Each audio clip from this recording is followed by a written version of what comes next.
Marketing, MKT 625, lecture number 32.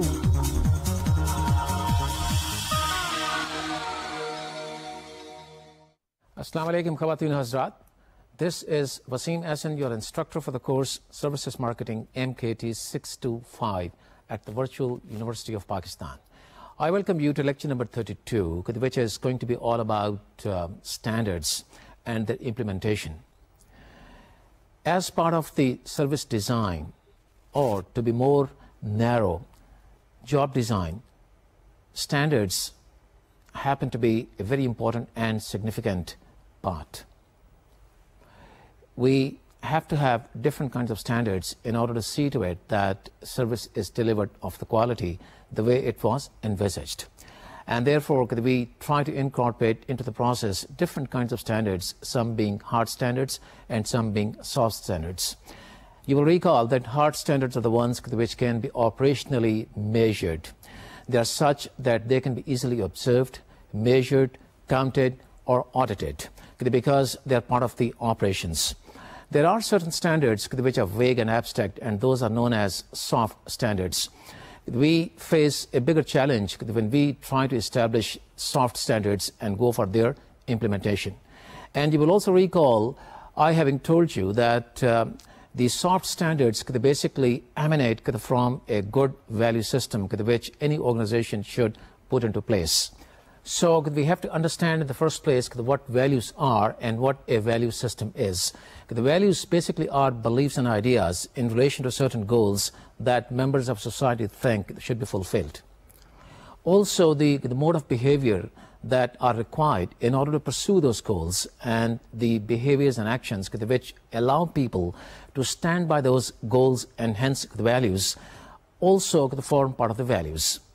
In a strict corporate sense, the beliefs and ideas could be the ones which are very much in line and compatible with the strategic thinking of the organization. Any organization has certain goals, and if an organization thinks that a certain set of values is in line with fulfillment of those goals, the organization makes that set of values as its core values. And that is why you must have noticed as part of the mission statements of many organizations that they do talk about values.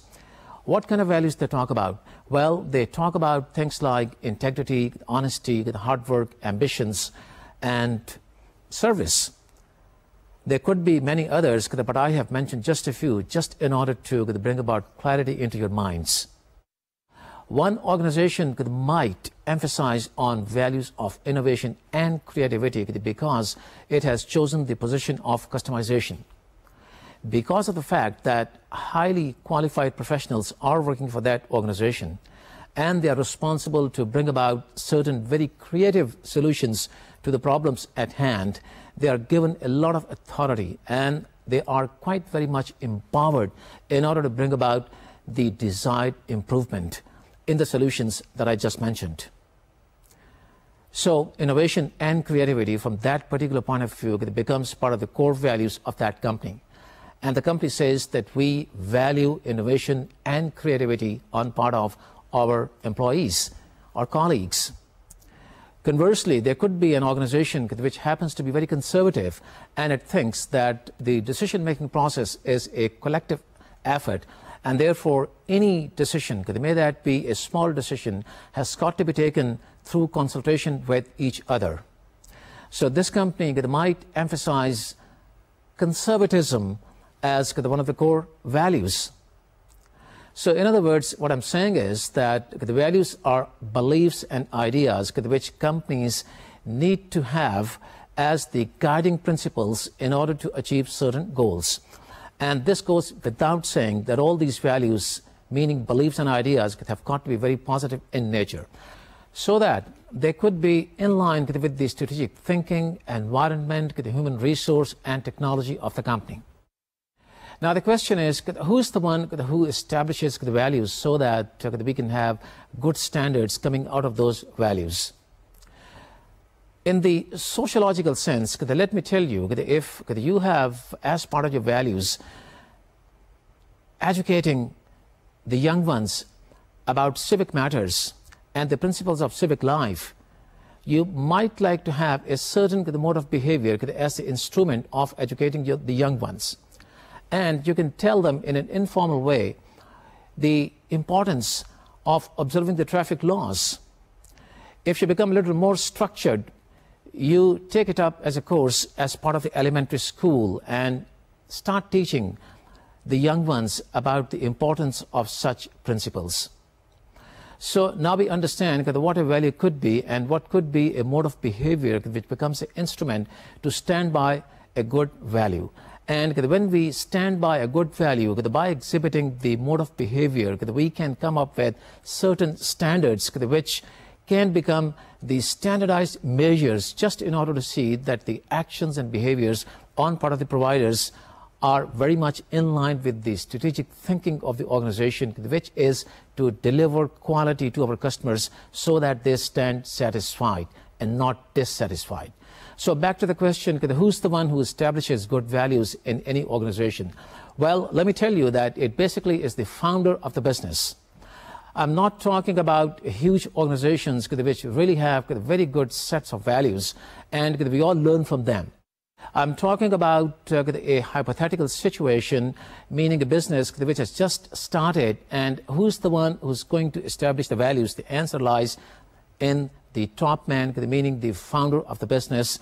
He's the one who's going to hire people, and he's the one who's going to share his values with those people.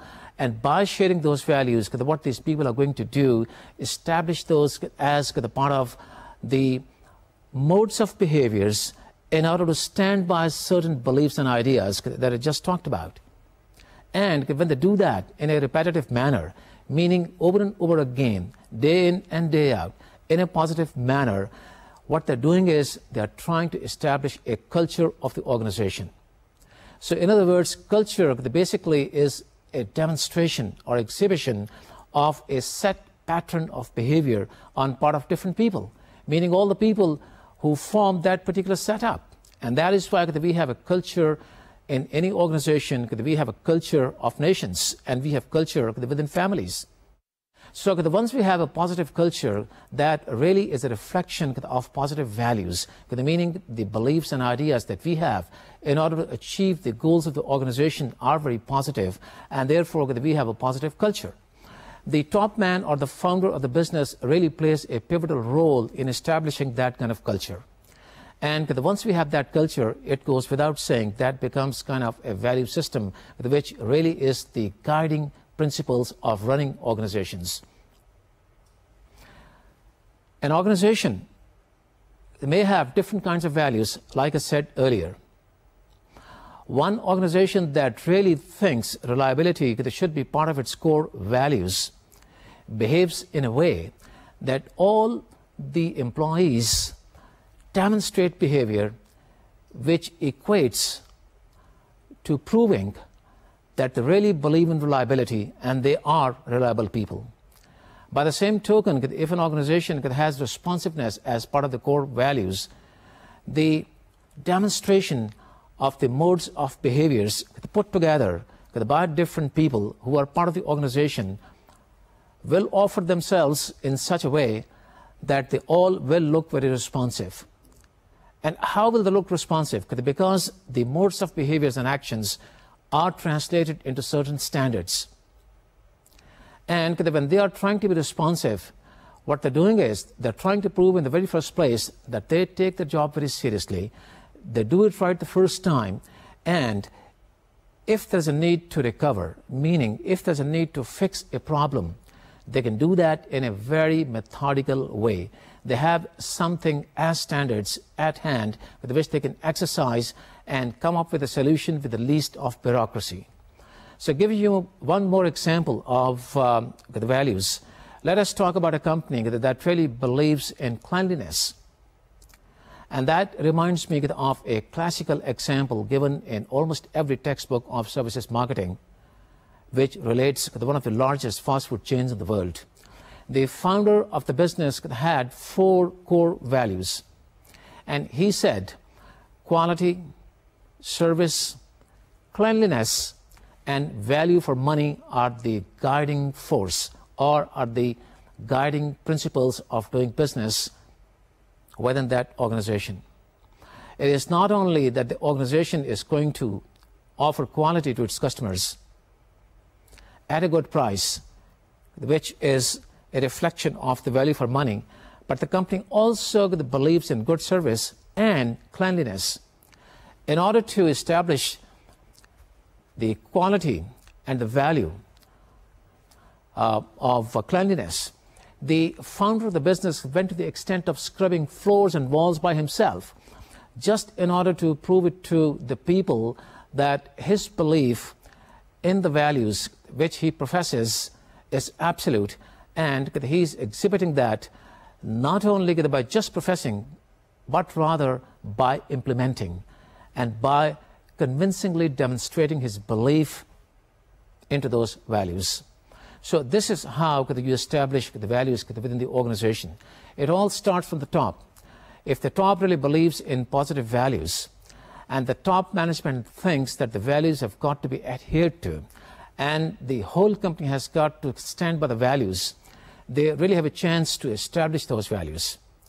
A top management which does not really believe in after-sales service or in recovery strategies, only because it happens to be kind of a fly-by-night company that believes in just making the first sale, make a bit of money, fold up the tent, and then go home, cannot really establish the value of after-sales service among the staff members, because they know the kind of examples which are being established by the top management.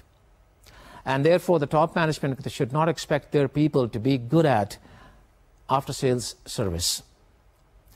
A company that happens to be very courteous or wants to have courtesy as one of the core values has to have a set of values which automatically gets translated into standards which exhibit courtesy, good manners, and politeness on part of the employees working for the organization.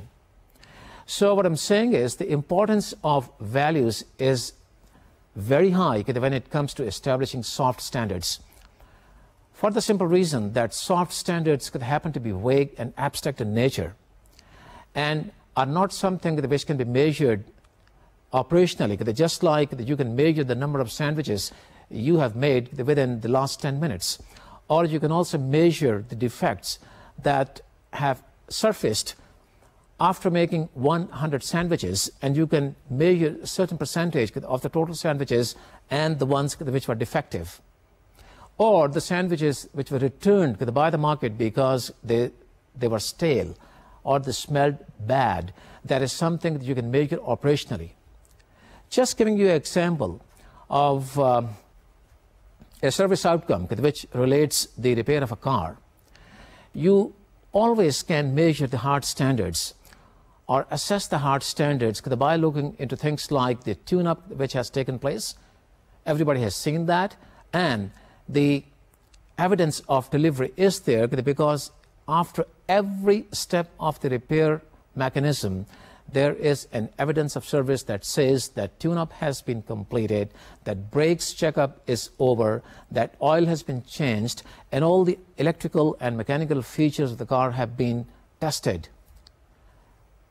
This is the evidence of service that really tells you that certain standards, meaning hard standards, have been adhered to. But what about the courtesy or the assurance which the staff also should have exhibited? The question is whether they did it or not.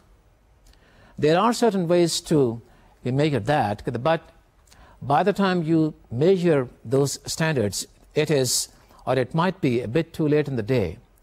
Therefore, you've got to be preemptive. Therefore, you've got to be predictive and not reactive to these kind of happenings. You've got to have staff members who believe in the values of the company.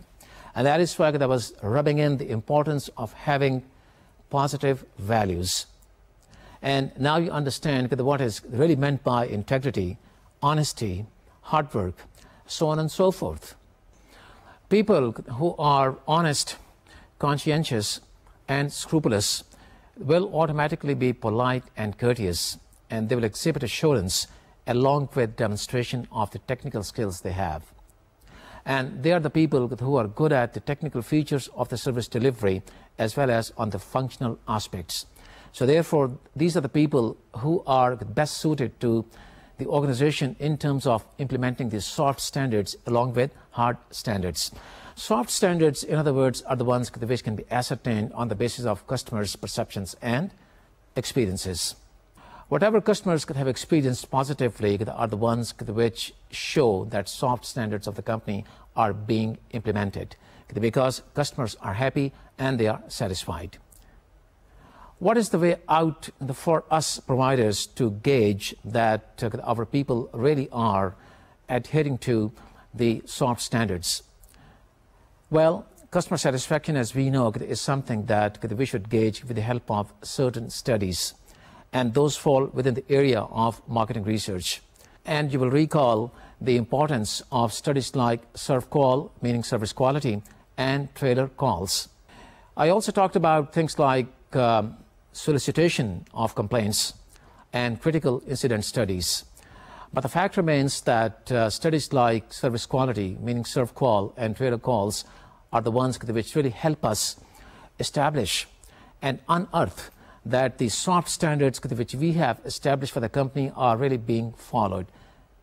The serve call and trailer calls are the kind of studies which take place at the conclusion of a transaction. And it is at that time that companies are in the best position to find out what really happened during the encounter. How are the customers feeling in terms of satisfaction or dissatisfaction? And that is why you like to incorporate all the 5 dimensions of quality as part of the serve call, starting with reliability and ending at the physical evidence.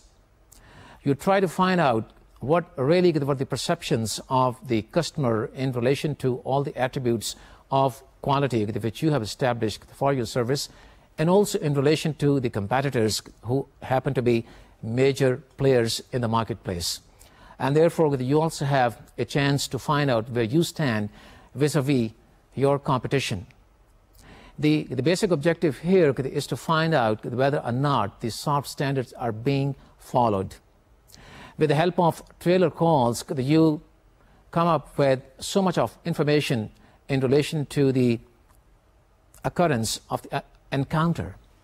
And trailer calls, as you will recall, can take place in so many different ways. Companies have made things easy because they offer customers 0800 lines, which do not really cost customers. They can pick up the phone, just call the company and talk about their experiences.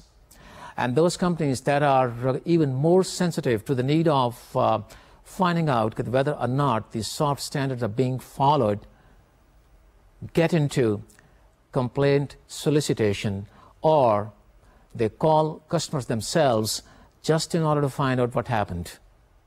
And like I told you in the previous lecture, the finding out of the encounter is not just in relation to the negative things that might have taken place. These also are in relation to the positive things which took place. And that is why you also get into critical incident studies which tell you the details or the sequence of the whole incident, and then enable you to come up with all those points which were the basis of either satisfaction or dissatisfaction. And that is how those also become part of the quality index, which you might also call the service quality index or the service performance index. Depending upon the terminology of the company, you can go for anything as long as you have the right index. With the help of these studies, you come up with all the details of the encounters. You also get into things like giving comment cards to your customers at the end of the transaction or during the service.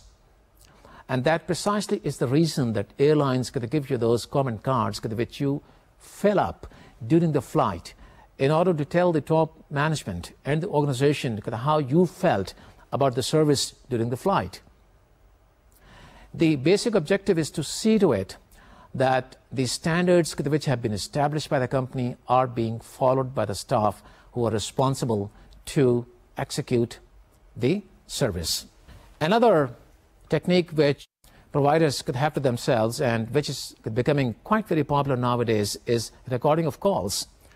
You might have observed so many times that while you talk with the mobile telephone company or your online banker, there are voice prompts that tell you that your call is going to be recorded for quality purposes. Now, what is the purpose of quality? Well, the basis of the purpose is to establish that the standards which have been established by the company are being followed. And do not lose sight of the fact that these standards could be quite vague. Now, when you establish the standard of smiling when you receive a telephone call, the telephone operator or the customer sales representative for that matter has to smile. And there are companies that maintain when you smile, the smile is heard by the calling party.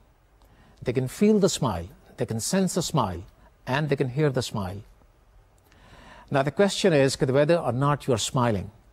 And that is why these calls are recorded for quality purposes, because seniors like to hear what is going on. Not only from the point of view of implementation of the soft standards, but also looking into things like to what extent the people have been prepared by the organization to solve customers' problems. And the fact is that when people are in a position to solve customers' problems, they really are following standards because they have a very clear understanding of the content of the job they are handling, they are executing. When you say that you've got to be responsive, you've got to be reliable, you've got to fix the problem during the very first call with the least of bureaucracy, because you are empowered, you have to do each and everything within your disposal to solve the problem of the calling party. And that is something which seniors like to listen to as to what is happening. And they warn the calling party, and they also warn the receiving party, meaning the front-end employee who's part of this remote telephonic encounter. Let me now give you a few examples of the hard standards and soft standards, just in order to bring about more clarity between different objectives that we might have as hard and as soft. And by objectives, I mean the standards. When it comes to the hard standards, like I told you, we can operationally measure those. And when we get back to the blueprint, we can easily determine for ourselves which are the points of interaction, which are the points which are very interesting or important to our customers.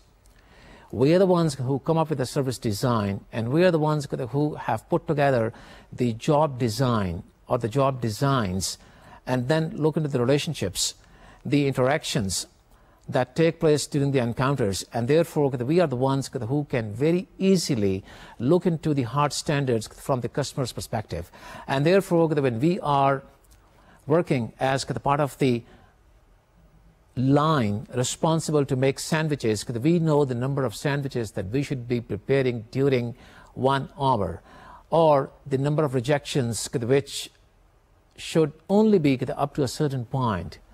And we set as standards like not more than 1%, not more than 2 or 3%.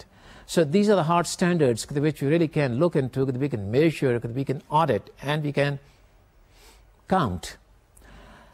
We also can get into things like the number of sandwiches delivered directly, and then we also can have standards as to how long did it take to deliver different orders, how many orders were up to the standards, and how many of the orders were not really up to the mark.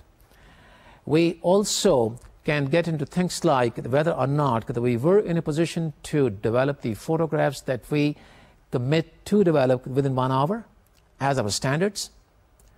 If we have, we are falling on the standards. If we have not, we're not really falling on the standards. The most important element of establishing standards is coming up with a service quality index that falls both on technical and functional merit of the service. The index, of course, is a list of customer-defined attributes. And that is where the key is. With the help of the service quality study, the trailer calls, and of course with the help of the service design or the job design which you put together, you are in a position to define all those standards which are liked or which are expected by the customer. So the most important thing is to come up with the service quality index and then define all the hard standards.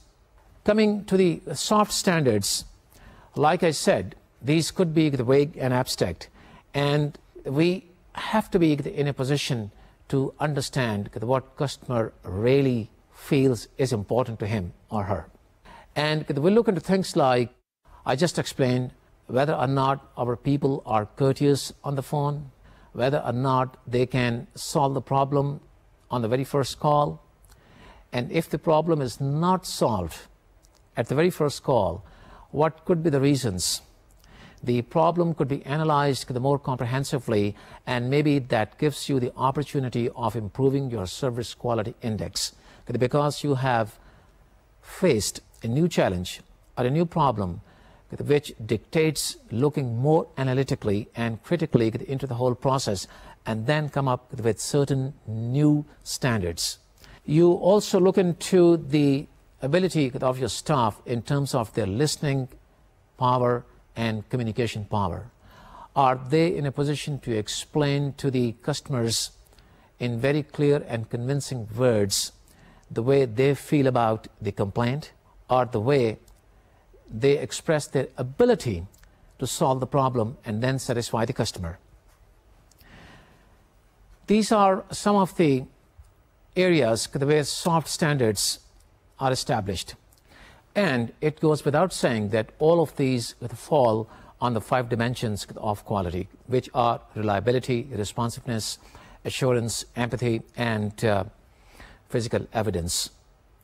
With this understanding of the hard and soft standards, we now can summarize what should be the sequence of developing customer-defined standards. Do not lose sight of the fact that standards that we are trying to establish for our service have to be the ones which are defined by the customer.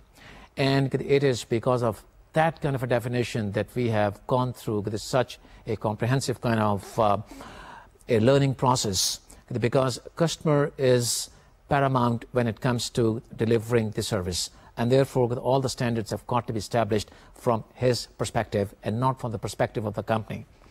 If we know that the cost efficiency position is going to cut costs for the company and we are going to make good profits, but we also know that by adding one more step to the process, we can be more efficient, and we can be more courteous, we can be more assuring, and we can be more customer friendly, we should not hesitate in incorporating that kind of a step into the process. That might escalate those costs a little bit, but then at the same time, the trade-off which is involved is much bigger than the cost. At the end of the day, the total revenues that you might make because of having a bigger body of satisfied customers will far outweigh the escalated costs. And therefore, keeping customer into our sharp focus is the objective of every services marketing manager. Let us take a look at the sequence of the standards development. First of all, we've got to identify the desired encounter sequence. This is the very first point which I think is very obvious from the learning that has taken place so far. We have to go back to the blueprinting. And with the help of the blueprinting, we can look into the whole sequence of the encounter. And when we look at the encounter, we've got to be as comprehensive as we can be.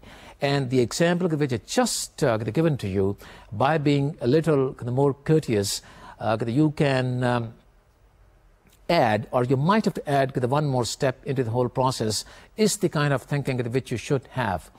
Now, this is not to say that you could unnecessarily increase your challenges and go for those steps which are undue in terms of the quality parameters. But if you think that the certain steps could be inevitable or rather are inevitable, because they really will form the basis of good quality. You should not ignore those, and you have to look at the blueprint or the sequence of the encounter from the customer's preferred standpoint, meaning all the steps have got to be incorporated into the process from the standpoint of the customer, and then you define all the standards which you think customer will think and say, yes, this is the way that I want this service delivered. I know it is quite a challenge trying to bring about a balance between costs and profitability and so on and so forth, but then you've got to be very sensitive to the values that you have put in place in order to reach your goals. And the fact is, if you are in a position to reach your goals, everything will well fall in place. It means that you have been in a position to control your costs, and you have been in a position to satisfy your customers, and then at the same time the ongoing process of trying to find out all the time whether or not the process is being followed in terms of standards, soft standards in particular, has not to be lost sight of. The second step is translation of all absolute and abstract expectations of your customers into standards. Now, when I talk about absolute and abstract expectations, I think it is very obvious. I'm talking about things which are kind of hard in nature and things which are soft in nature. Those expectations which can be operationally measured are the hard standards, and those expectations which you think can be translated only with the help of marketing research studies like surf call or trailer calls or critical incident studies or any other marketing research study which can give you leads into the developing standards should be employed and should be made use of, so that the different behaviors and actions can be translated into standards. And like I told you in the previous lecture, there are certain parts of any soft side which really can be standardized, and those are the behaviors and actions which you should look for and then translate those into something concrete if you really can. And those things which you think can never be translated into concrete terms, then you get into things like the trailer calls, and that is why you have the need of monitoring those quality telephone calls and so on and so forth.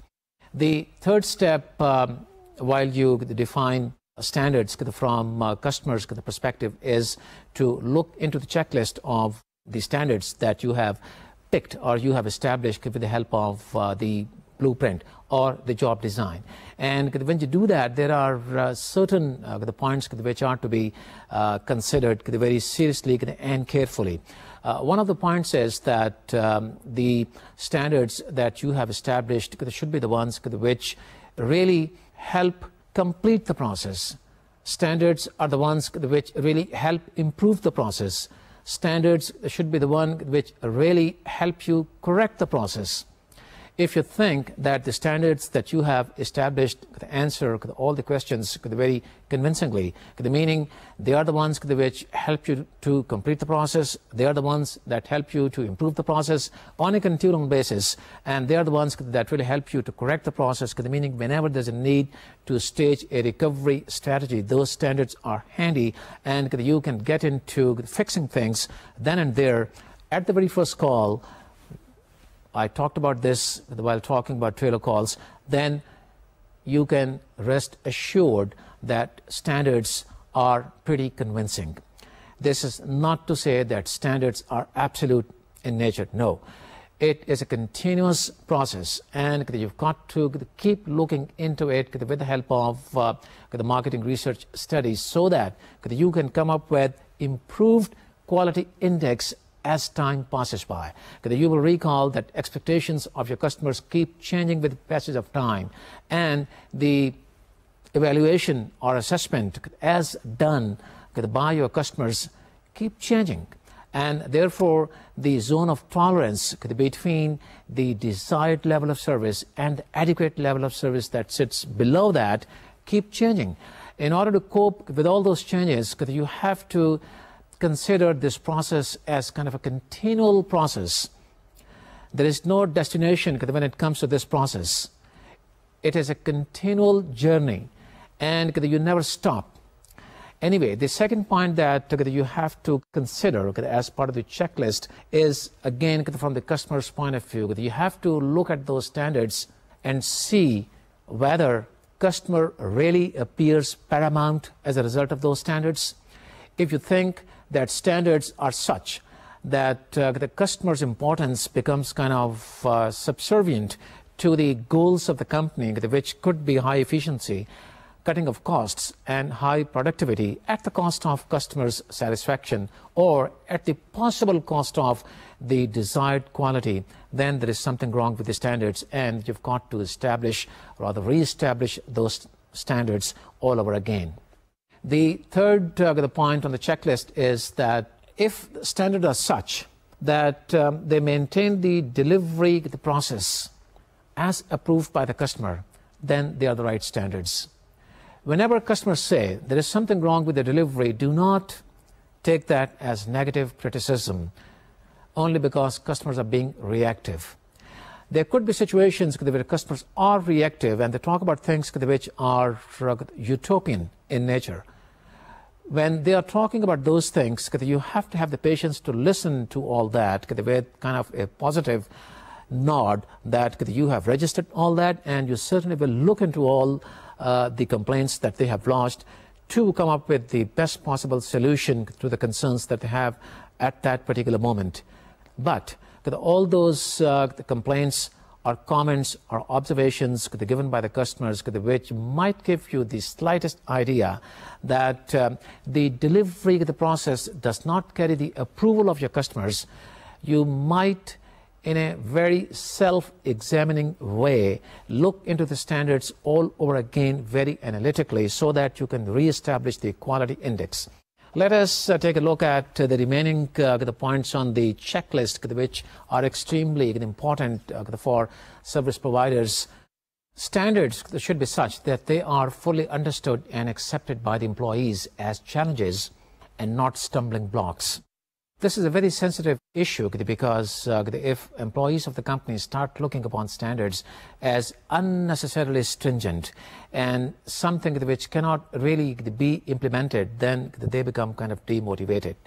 And that leads to things like absenteeism, frustration, resentment, and they may also result in turnover. The people start leaving the company because they think that the standards are unrealistic and those cannot be implemented at all. And therefore, an understanding and appreciation on part of the employees who are to execute the service is very important. They must buy into the standards that you have established. So in other words, it calls for their participation when it comes to establishing standards. You just cannot impose those standards onto your employees. And if you do in a way that they do look upon those as challenges, then they will feel kind of motivated because everybody likes to surmount challenges and be in the limelight. So the positive side of developing these standards is that all the employees, meaning the front-end employees or the on-stage component in particular, have got to buy into that because they are the ones who have to execute that. This is not to say that the backstage component should not be bothered about standards which are beyond anybody's control. They are the ones who are part of the process, and they are the ones who basically are contributing a lot toward the delivery of the service. They also have to be taken into the confidence when it comes to establishing the standards so that there is no demotivation, frustration, or resentment on their part as well.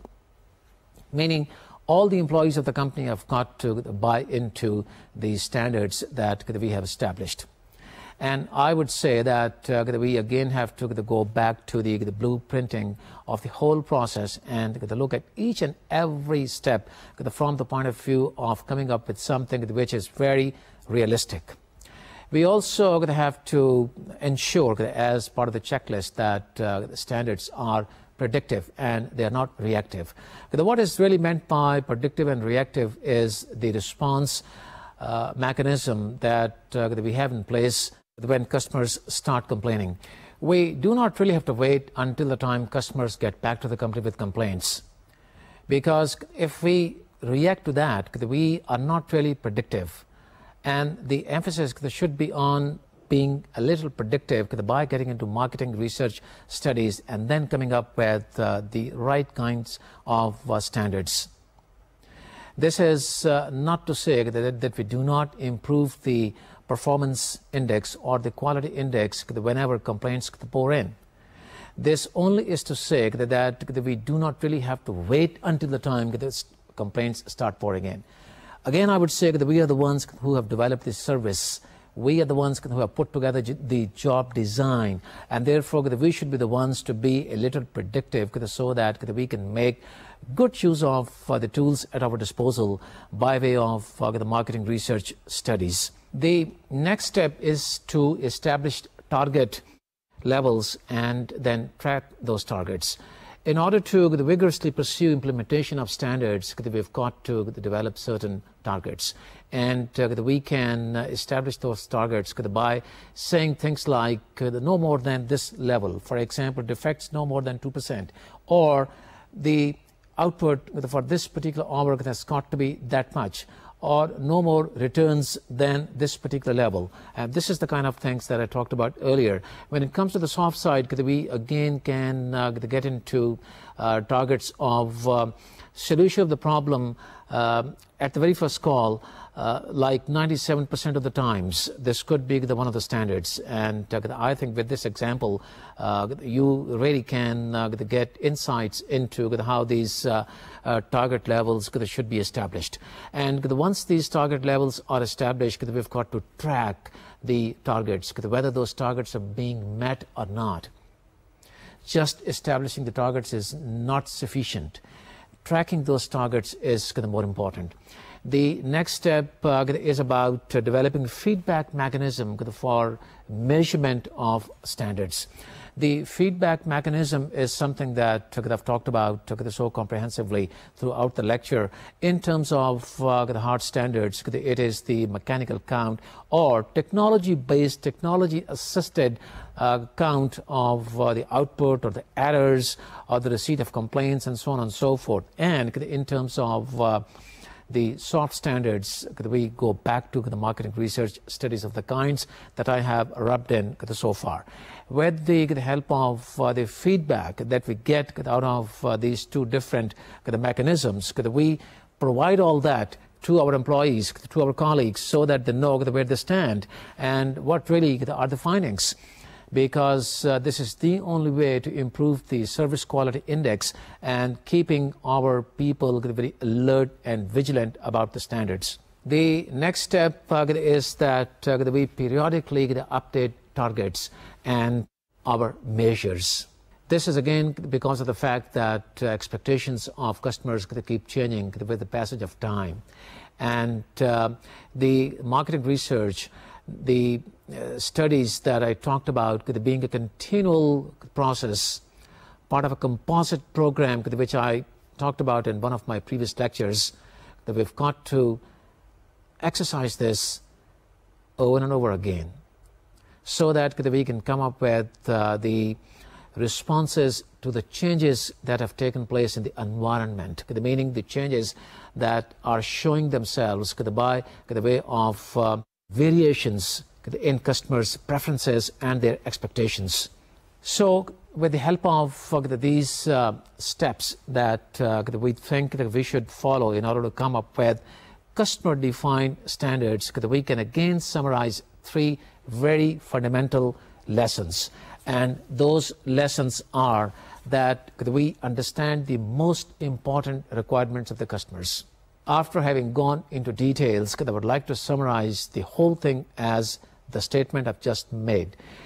Understanding of the most important requirements and expectations of the customers.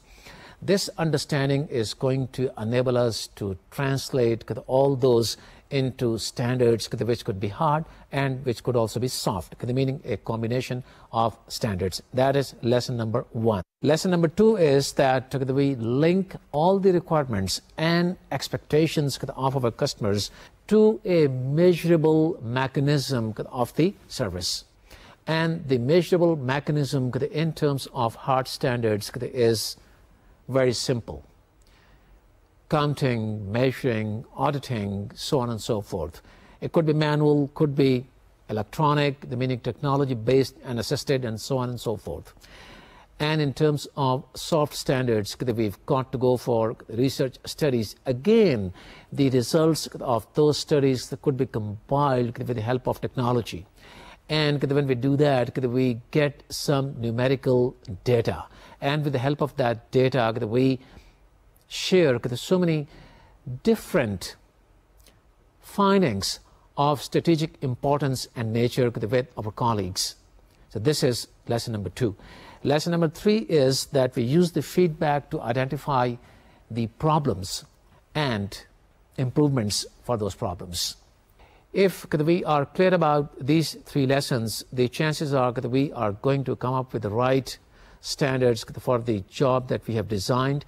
And job design, or a collection of different job designs, is something which form the service design. And if we have the right service design in place, we are in a better position to minimize gap number 2.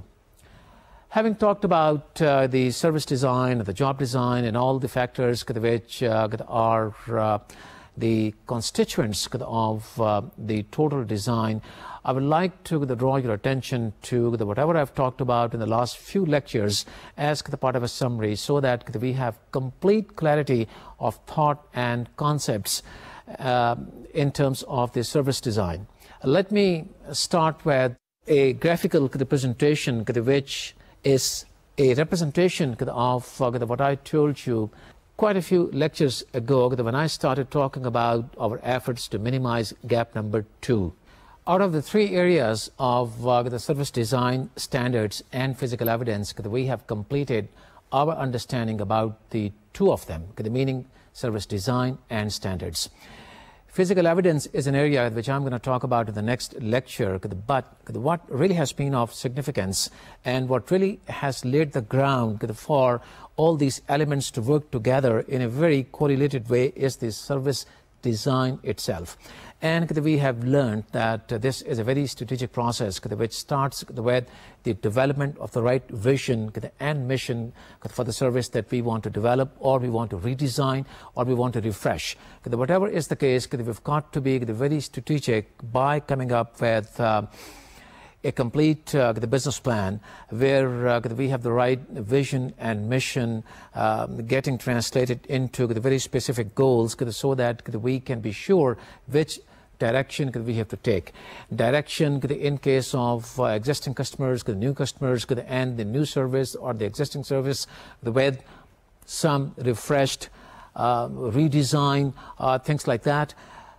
And we do that with the help of blueprinting, and in order to take care of the blueprint, we have to go through a few more strategic points which start with the idea generation and the testing of the concept and coming up with the business analysis and then implementing all that so that we can go for the commercialization of the concept. Now this really is something which is not linear, but this is something which has to be developed step by step and at the same time simultaneously. For example, when we are taking care of the concept, meaning when we are trying to test the concept, we have to come up with the blueprinting as well at the same time. So in terms of our learning, these things have been linear, meaning have been in a line. But when it comes to the essence in terms of implementation of these concepts, then please keep in mind that many of these things will take place concurrently, simultaneously. And that is something which I really want to clarify to you all so that you know what is to do when. As long as we are clear about all the concepts, we know which concept has application at which particular point. After the blueprinting, we got into things like the operational position that a company should take, and there could be so many, not so many, rather 3 different kinds of the operational positions, and determining the operational position takes us further into things like the importance of the location of the facility layout, and the job design. And again, the job design is something which we have to carry out while we are looking at the blueprint, meaning while we are developing the blueprint. As a matter of fact, blueprint is not just about putting different boxes together because we think that those are the steps that form the process. We have to be very comprehensive at that particular time, and when we have reached one particular box, we should be looking into so many different things like the job content and the job design and the standards which we have to come up with. Now, if it is a new service, then of course we can be predictive. That's the best thing we can do about coming up with standards, and that's one of the summaries of the today's lecture.